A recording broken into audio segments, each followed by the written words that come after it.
Man, oh man. I'm drooling. Micromanja, courageous cooking in a crowd kitchen. It's happening.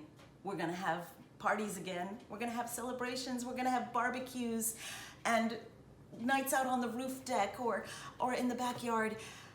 And I can't wait. I want to show you how to make something that will impress your guests or your friends if you're bringing something to their house that looks really fancy and is actually really simple to make. The fancy name is Galette, but it's really just a free-form pie. I'm gonna make two different kinds. One's gonna be savory and one's gonna be sweet, and they're both going to impress everybody. They're gonna think all during quarantine you were learning how to make this dish.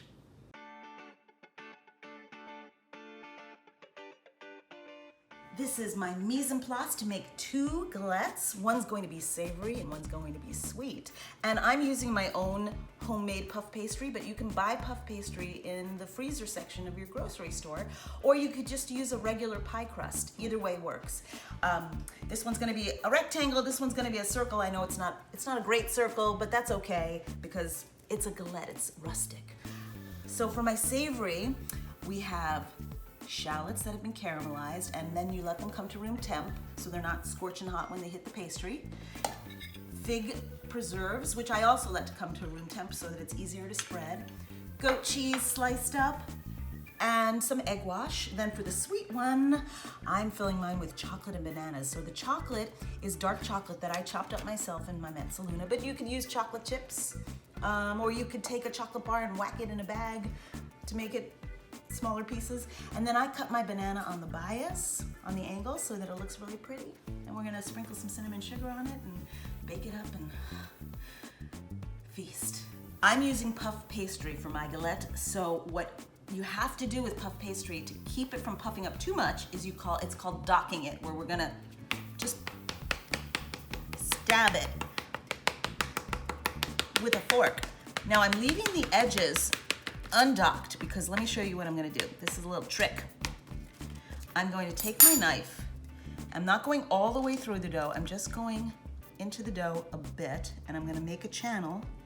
And what's gonna happen is that the edges are gonna puff up more than the center, and that'll be like the crust or the edge of your fantastic galette.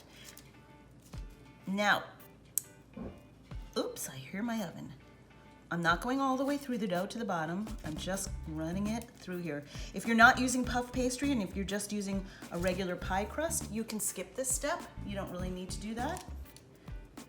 I'm gonna dock this some more to really make sure that that doesn't puff up, but that the other one does.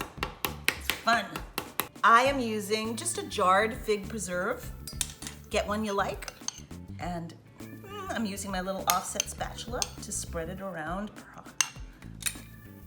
See how, we're gonna get it to the edge, but not on the edge, to the edge of my little cut there. All right, so I got it spread out pretty evenly. Next are my shallots. Now, if you have roasted vegetables left over that you wanna use, you could use that. You could use meats if you like, some sausage. The point is though that you've got to put things in here that are already cooked and ready to eat because the galette only bakes for about 25 minutes. You also want to make sure that your ingredients aren't too wet because if they're too wet, they might ooze out. I've had some oozy galettes. They still taste good, but they're a little sloppy. And we want to impress the friends and the guests. Last layer is the cheese. I'm using goat cheese because I had it in my refrigerator, but you could use Gruyere cheese, you could use mozzarella cheese, provolone. If you're not a cheese eater, you could, I don't know, if you're not a cheese eater, I feel sorry.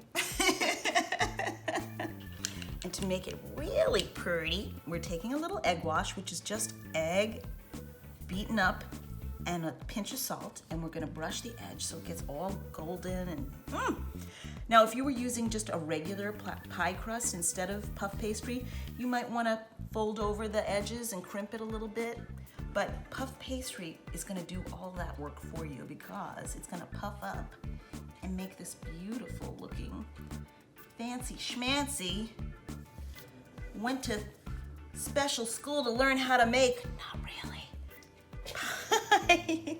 Now I'm gonna put this in the fridge and let it get cold while I work on my other galette. Galette number 2, ready to go. Now I did not score the edges. I did not channel the edges on this one because I'm gonna do a little fold and crimp, something different.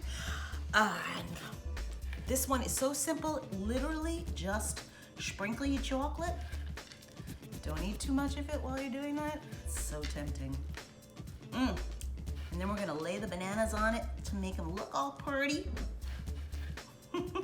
If you wanted to use some summer fruits as they come in, they also are wonderful in galettes, but they can be really juicy, so you either have to add a little cornstarch to them, or sometimes I'll cook them down on the stove. Just put like with blueberries, I'll just put them in a saucepan, throw a little lemon juice on to add a little something, and boil them up for like 5 minutes so that some of the liquid cooks out. Because you don't want too wet what's going into a galette. Not a wet galette. Now, let's arrange bananas in a pretty, let's start from the outside in.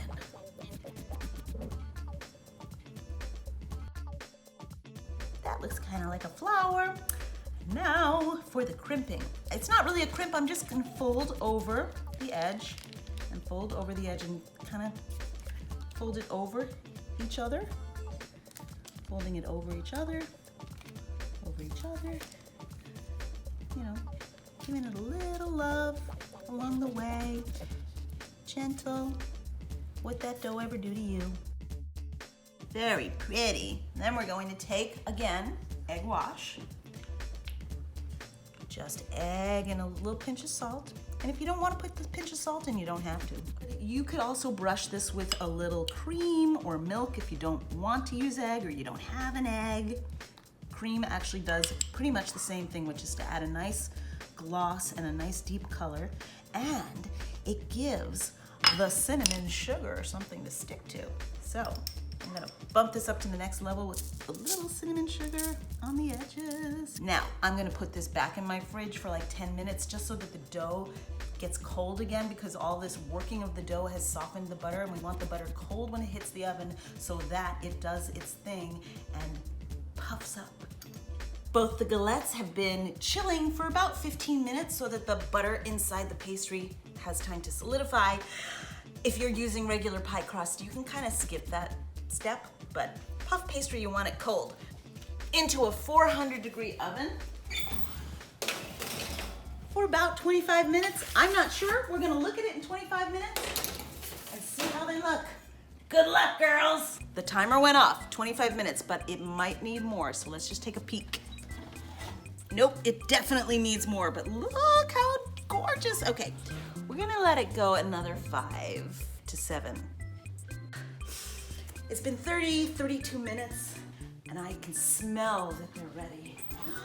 Ooh, look at my shallot and goat cheese.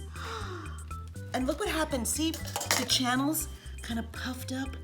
It looks very fancy schmancy, and it was so simple to make. Let me pull out the banana. I want to dive right into these right now, but I have to let them cool. And of course, if you're gonna serve them to guests, you can't cut a piece off of it before you bring it to, to your friend's house. But man, oh man. They look like it took hours to make and you slaved over a stove. And it actually only took a few minutes to throw it together and 30 minutes in the oven. And they could be in a patisserie window. But you know what? They're gonna go in my belly. Micromanja, courageous